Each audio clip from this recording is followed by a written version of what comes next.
Hello. Just wanted to record this to give an overview of our most recent publication.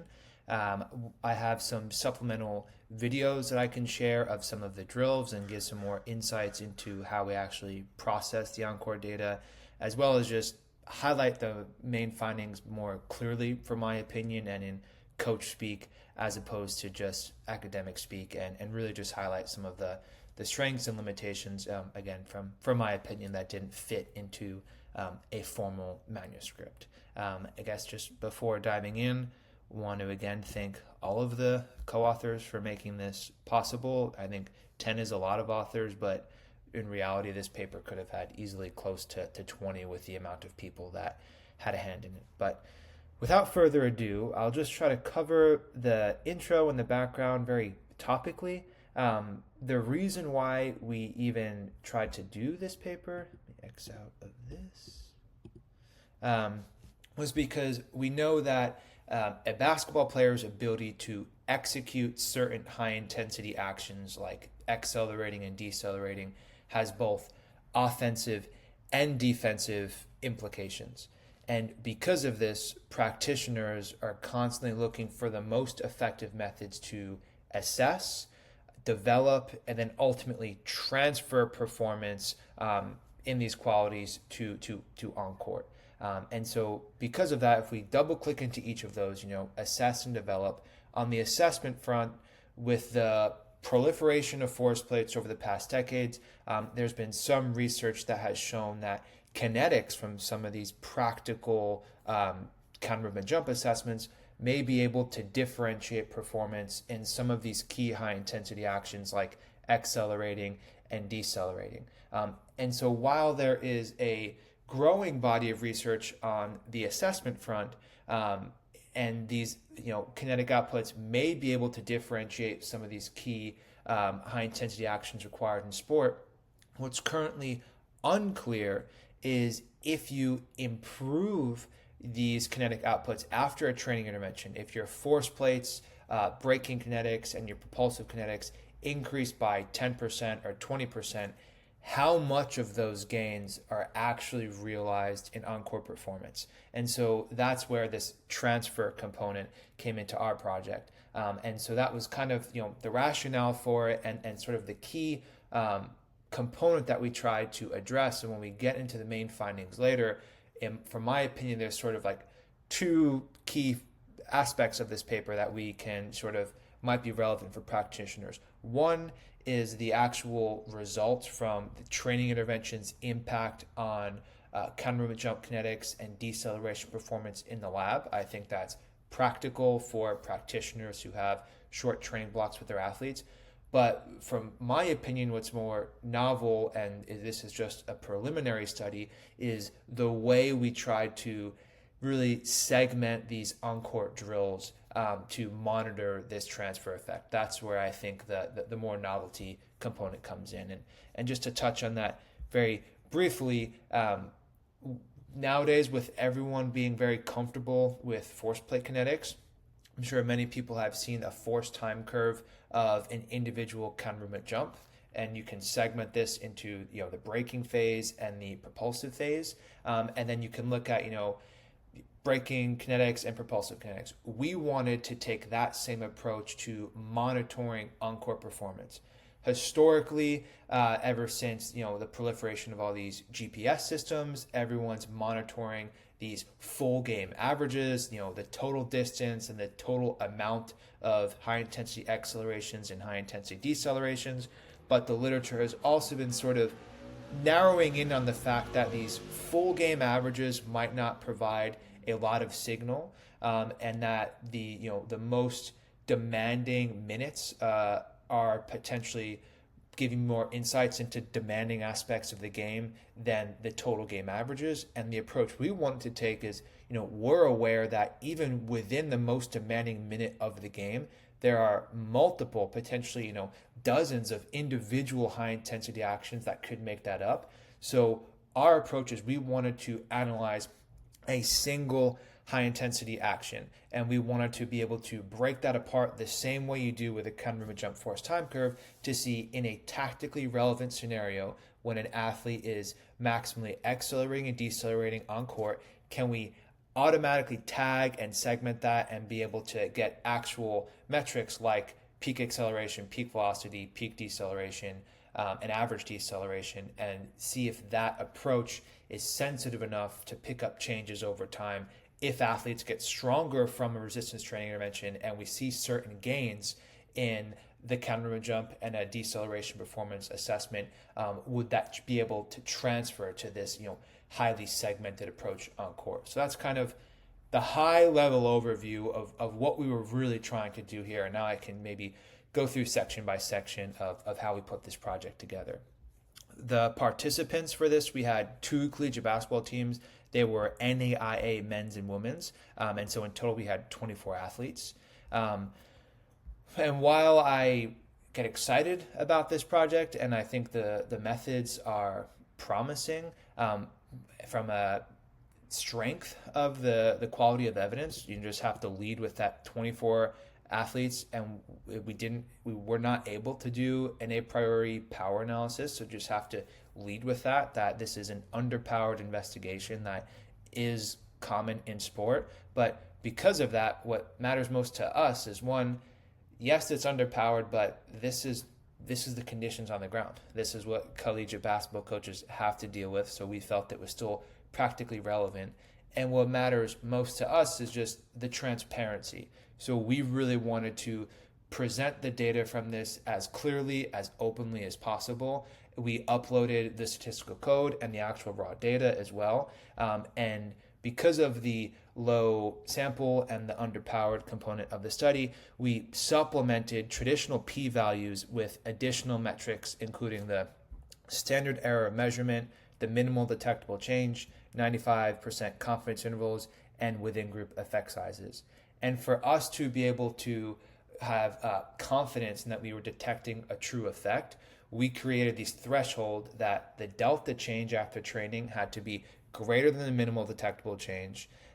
The confidence intervals could not cross 0, and the effect size had to be greater than 0.8. So if it met all 3 of those criteria, we had more confidence that we were detecting a true change, in addition to the traditional p-value analyses.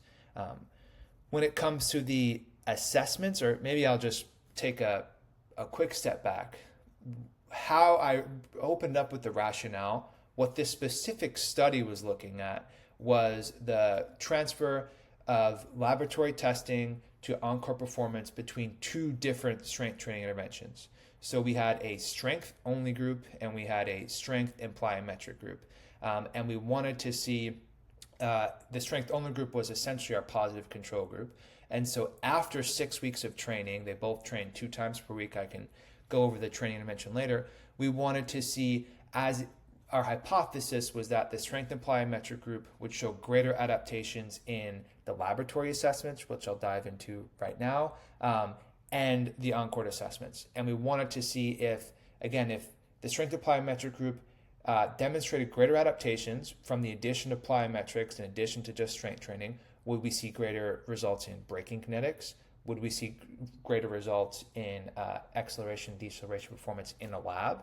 And then if we were able to monitor those differences in the lab, would we also be able to see those differences in this on-court component? So that was kind of how we tried to address this problem a bit more specifically. The laboratory tests we used, we did hands on hips, counter movement jump on force plate, and we did a 7-meter acceleration deceleration ability test. So the athletes were, they accelerated maximally for 7 meters. As soon as they passed the timing gates, they had to decelerate and backpedal as fast as they could. When it comes to the on-court assessments, this is where I can provide some additional video support now that we couldn't in the manuscript. We wanted to have an offensive drill and a defensive drill, and we wanted to have tactically relevant scenarios, and we wanted to try to get these athletes in both offensive and defensive situations to maximally accelerate and decelerate. Those were the qualities we were trying to measure. And because we wanted to standardize this and track changes over time, we had both a passive condition and a live condition. The passive condition for the drill was a bit more confined, where the player we were measuring of interest. So in the offensive drill, it was a drive and score. So I can come down here. C and D are the offensive drills. A and B are the defensive drills. So in this offensive drill, the player of interest is the offensive player. They are going to accelerate maximally with the ball for 7 meters until they come into contact with the defensive player. Once they get there, they are going to do a crossover maneuver and decelerate as hard as they can, and then reaccelerate. In the passive condition, the defensive player has their hands behind their back, and they follow the offensive player for 2 steps, but they're not making a live attempt on the ball to stop it. In the live condition, however, same concept, but the offensive player, instead of doing a crossover, they can do their favorite move of interest, only one attacking action, and then the defensive player, they're trying to prevent a scoring opportunity. So that's as trying to get a bit closer to this, real in-game scenario, but understanding it's still a bit constrained. When we look at the defensive drill, the defensive player, it's a closeout. So they have 7 meters and they decelerate, or they accelerate in front of the offensive player who catches the ball, and in the passive condition, they just stop in front of them. The offensive player just goes into a triple threat stance. In the live condition, there's a go call, and when the offensive player gets the ball, they can either shoot instantly, or they can drive 2 meters to the left and shoot, and 2 meters to the right and shoot. So the defensive player doesn't know what's going to happen, so they have to play maximum effort defense. So those are kind of the way we try to standardize it, so we can have track changes over time, but still also have a condition that's a bit more open-ended. And now I can show some data we got from pilot testing. If we go here, these were some of our high school athletes we were training with at P3 at the time. They helped us out here. And this was one of the earlier pilots, so the drills aren't exactly what we had in the end. And just for context, we had over 8 different pilot testing sessions to really confine the drills that we were using. And so without further ado, I guess I'll stop talking. So this is going to be an example of what the drive and score passive condition looked like. I'll make sure the sound's off. So offensive player accelerates maximally for 7 meters. They perform a crossover maneuver, and they reaccelerate at the basket. Again, that's a bit squirrely. These are some of our high school athletes, one of the early pilot testing sessions. That's not the intent or the specifics of how it was carried out during data collection, but just visually, that's what that looked like. This is the drive and score live. Again, we're measuring the performance of this offensive player, and he's allowed to perform one maximal offensive move, and then now the defensive player here is trying to prevent him from scoring. And so here we see a similar crossover maneuver with a hesitation and a drive and score at the top. And for the defensive condition, this is the closeout drill, and this is an example of the passive condition, again, from early pilot testing. Hopefully I picked a good repetition.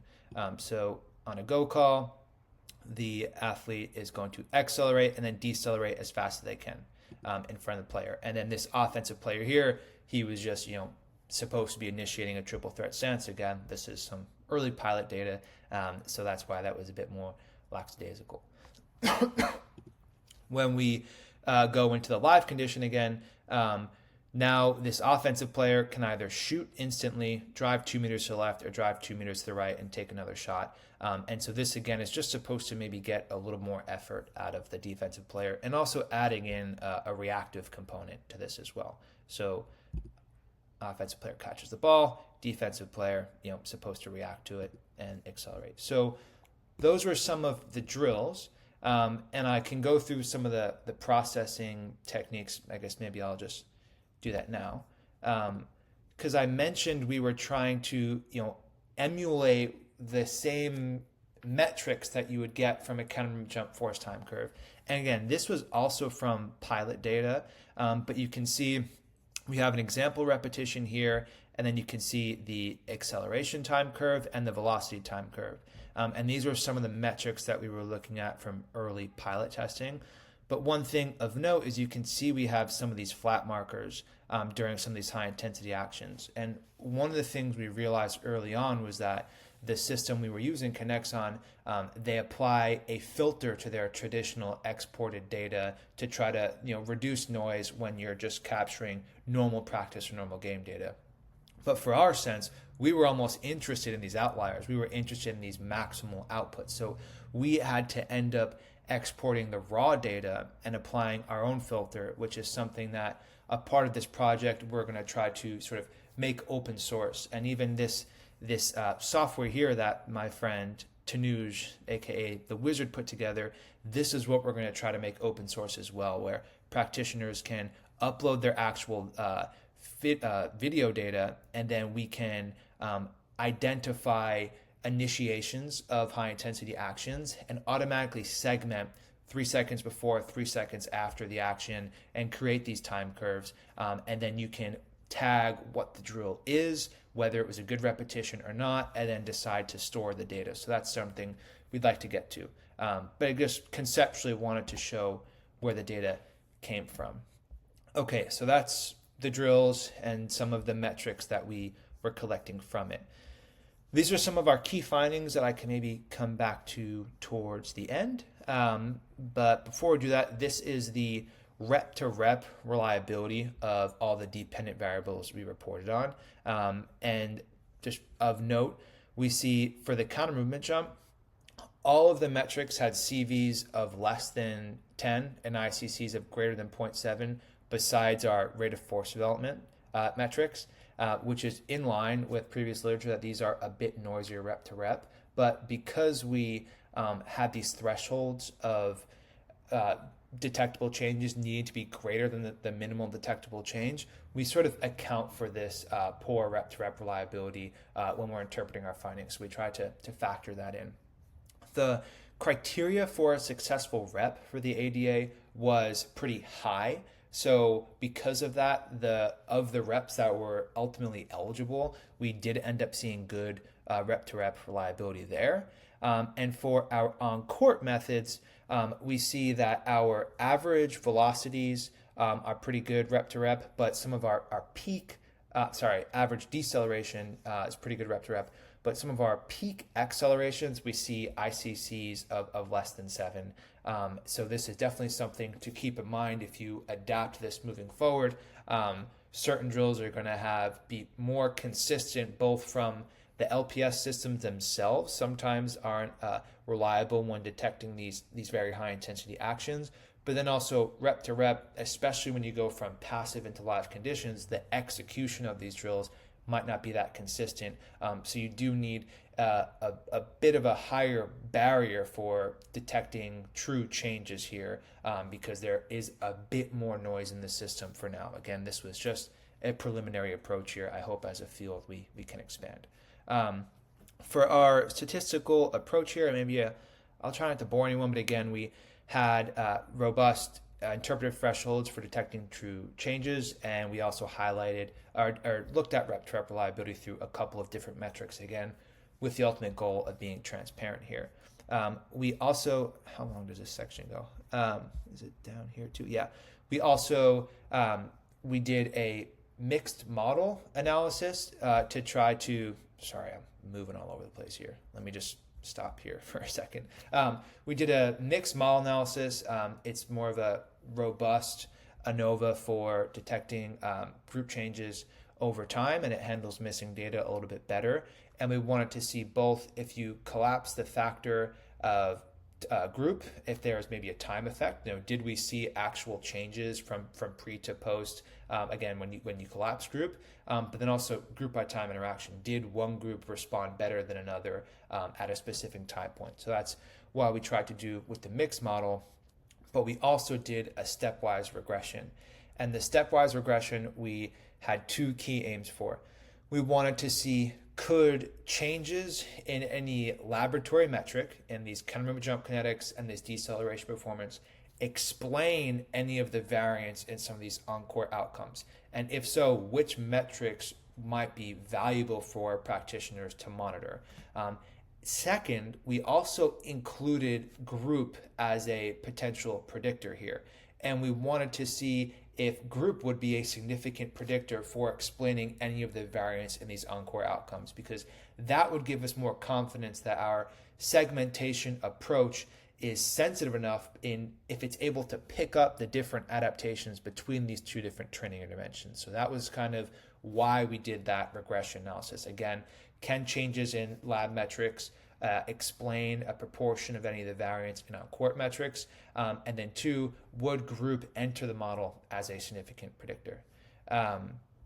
This is a look at the strength training intervention. I'm not going to try to rotate this because I don't pay for Adobe Premium, but both groups perform the same key strength exercises. The only difference is that the strength and plyometric group performed some additional plyometric exercises, and the strength only group supplemented with accessory work or isometric activity. So some of the plyometrics were single leg hops, trap bar jumps, lateral bounds, resisted lateral slides, and some hurdle hops as well. So a fairly simple strength training regimen. The sessions took about 45 minutes in total. High quality work, and only 2 times per week over 6 weeks. So all of this is in a preseason training block. Again, what can happen if you have 12 high quality training sessions in a preseason phase is sort of what we were trying to represent here.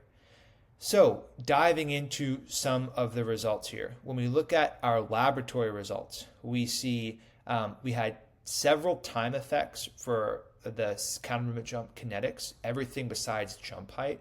We did not find any group by time interactions, but when we look at our braking kinetics, both braking peak braking force and braking rate of force development, we see that the confidence intervals did not cross zero for the strength and plyometric group, and only in this group did the delta change exceed the minimal detectable change. So you can see here for peak braking force, we see about 11% change compared to 6%, and braking rate of force development, we see about a 24% improvement compared to 13%. So again, not a group by time interaction, but it did cross this criteria we set for detecting true change, in that only in the strength and plyometric group did confidence intervals not cross zero, effect sizes greater than 0.8, delta change greater than the minimal detectable change. So at the minimum, we can say we're confident that we're detecting true change in the strength and plyometric group for these braking kinetics only. Now, when we look at this maximal acceleration deceleration ability test, we see time effects across each metric, and we also see group by time interactions where the strength and plyometric group saw significant improvements at post compared to pre for average deceleration and horizontal braking impulse, which is essentially just taking mass into the equation. Now, when we apply that same interpretive threshold, the only metric and the only group that crossed all 3 of those criteria was strength and plyometric group for average deceleration performance. And here you can see it's about a 16% improvement to a 1% improvement with large effect sizes. And again, confidence intervals not crossing zero, delta change greater than the minimal detectable change here. So again, in spite of our limitations, small sample size, short training intervention, for me, this was one of the cool findings, is that, hey, the strength and plyometric training works. Plyos, in addition to strength training, work. It's greater eccentric loading. We're seeing greater braking kinetics in the CMJ. And we're also seeing, for the first time in the literature, improvements in average deceleration performance, specifically in this plyometric training group. So this was one of those findings that when we got the raw data and we put it through the analysis, I was kind of like, cool. I think just as a practitioner and as a researcher, the consistency between these 2 tests was something that I was more confident that these are real findings. When we go down to some of the on-court tests here, this is where I might just go back to that bar chart just to highlight some of these findings because these tables are a bit noisy. But for closeout passive and closeout live, we see a series of time effects with no group by time interactions, but only in the strength and plyometric group for this maximum deceleration value. The confidence intervals didn't cross zero, effect size greater than 8, delta change greater than minimal detectable change. So you can see that here. Closeout live, strength and plyometric group, past this interpretive threshold. So now we're starting to see this transfer to on court. And we see that again in the drive and score drill as well, specifically for these deceleration metrics. So maximum deceleration in that defensive closeout live drill, we're seeing a measurable change only in the strength and plyometric group. Similarly, in the offensive drill for average deceleration performance, we're seeing the same thing here. We are only seeing measurable changes pre to post in this strength and plyometric group. So now this is where I started to be a little more just interested in that we're starting to see this transfer from the lab to the court, specifically in these deceleration metrics, is the strength and plyometric group having a measurable response. And now when we get into the regression findings, if we go down here, again, two key things we were looking for. Can changes in laboratory metrics explain any of the variance in these on-court metrics? And we found 9 on-court metrics had a significant time effect. So we ran stepwise regressions on those 9 metrics. 5 of those metrics yielded a significant result in the model p-value for the stepwise regression. But the adjusted R squared was moderate. So the explained variance of the entire model ranges from 0.23 to 0.53. So need to keep the magnitude of this explanation of the variance in mind.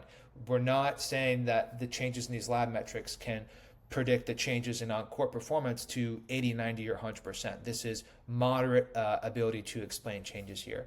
But what we do see is that for these closeout passive maximum velocity drills, at maximum velocity metrics, the counter movement jump is a significant predictor in both models, explaining 29 and 44% of the change. So practically, and this is a moment, if you improve your counter movement jump height, that is going to translate to your ability to improve your short sprint performance. And we're showing that here. When it comes to some of the deceleration drills, we're seeing that average deceleration pop in as a significant predictor as well. So yes, if you improve your ability to decelerate in the lab, that may explain some of the improvements in deceleration ability on court. So from that extent, that was a pretty cool finding. But to me, what the bigger finding here is that we did see the strength-only group enter the model as a significant predictor for drive and score live maximum deceleration. And we see with this negative estimate, this is indicating that athletes in the strength-only group saw reduced adaptations in this deceleration metric compared to the strength and plyometric training group. So this highlights that this approach for segmenting individual actions in tactically relevant scenarios was sensitive enough to pick up changes over time and to also detect differences between training interventions. So again, aware of the limitations here, I'm hoping this is just the first paper in this space to take this really granular approach, but this I think is worth exploring further. I'm not trying to sit here to say the quality of this evidence is very high and that this is the new gold standard, but as a method of monitoring key high intensity actions on court, we're showing this can be sensitive enough again to pick up changes over time, detect different responses and adaptations from strength training. So that's the key finding from my perspective. And so, oh man, we're at 28 minutes. Yeah, I think that covers it. That's sort of what I wanted to get through with this manuscript. And now, where do we go from here? So what's next? I think I'm going to work with Tanuj to try to repurpose this app to see again if practitioners can upload their data to automatically segment these high intensity actions to export this data themselves. I think in the theme of open science would love to take this sample size of 24 and can we blow that up and can we see if this goes beyond that?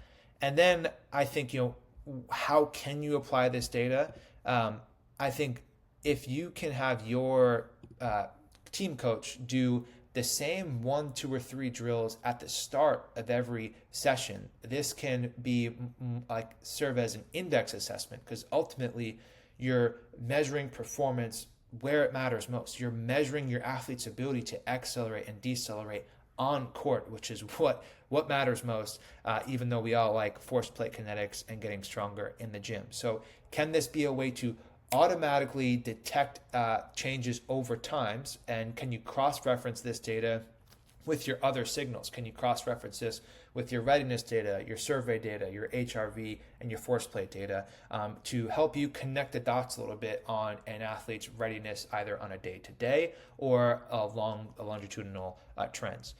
And this is where I need to flesh this out a little more, and probably shouldn't talk about it until I have. But I think, again, you can start to tag a variety of offensive and defensive drills. I think from a research standpoint, we should probably, explore different drills in a more tighter scenario. But I think, practically, maybe you can just start to identify high intensity actions and tag these drills, and then you can start to compare like with like. So different drills that you commonly perform, if you can sort of have, okay, in this offensive drill, in this single attacking action, we now have 300 repetitions, and then you can start to compare those changes between different periods of the season, and then potentially build out normative profiles. You can see how do different athletes' abilities to accelerate and decelerate align in different scenarios, on offense and defense, and horizontal acceleration or lateral acceleration, and could that maybe build a more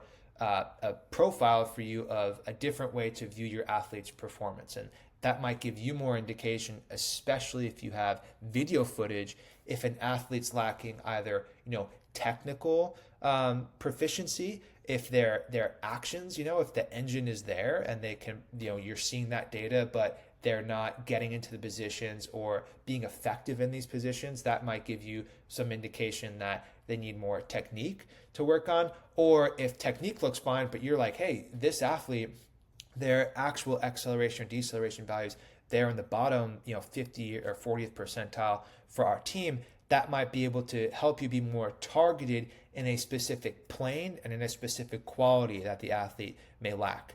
And then I also think it can help identify game speed better for different scenarios. Let me switch views here. Identify game speed. I think as practitioners, we want to be able to always prepare our athletes for the moment where they need 100% or the worst case scenario. But I think it's also important to know, like, of these tactically relevant scenarios that have impact on the game, is it requiring 100% of your acceleration ability, or does it just require you to go from 40 to 80 or from 50 to 10? Having that understanding, I think, will be able to translate into enabling us to understand what our athletes need to be prepared to perform. And then lastly, I think from like a preparation standpoint, maybe you can use this approach to identify ideal dyads, so offensive and defensive pairings. If you can understand where your athletes excel at, and you can also have a profile of an opposing player and there's 2 minutes left in the game, maybe you can say, hey, this player on our team is the best defensive matchup for that offensive player. I think, again, if this scales and if this approach is sensitive for different drills, I think that's ultimately where this has to go. So yeah, those are my thoughts. I guess I'll just end it by saying this was the one of 4 projects from our dissertation. This was the longitudinal portion. We have another longitudinal data set where we isolate the transfer of lateral lab tests and lateral encore performance. And then we have a cross-sectional study where we look at the relationship between counter jump and ADA performance and a lateral counter jump and lateral shuffling performance. So I might just publish that as a preprint because, this took 5 years, and now that it's out there, I think it's just, I'm okay with just sharing this stuff and gathering feedback because I don't want it to just be in my head anymore. And so, yeah, hope that it can be of use. And yeah, if you would like access to maybe the early version of that on-court automatic tagging, let me know either in a comment or reach out via email, and we will try to get access out to that as soon as possible. If you've made it to 34 minutes and 56 seconds, kudos to you. And yeah, I hope you found some of this valuable, and please feel free to reach out.